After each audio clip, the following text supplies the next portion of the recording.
Alright, this is the review full power for the... Oh, that's cool.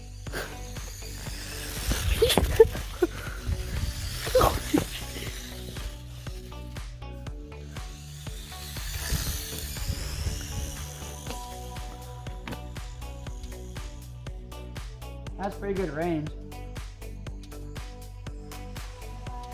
I have an idea. Can it go off-road though? See if it can go off-road.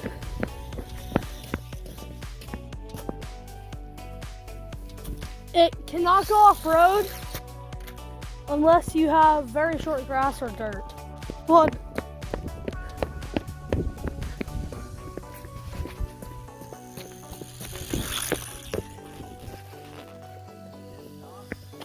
no, it keeps on going.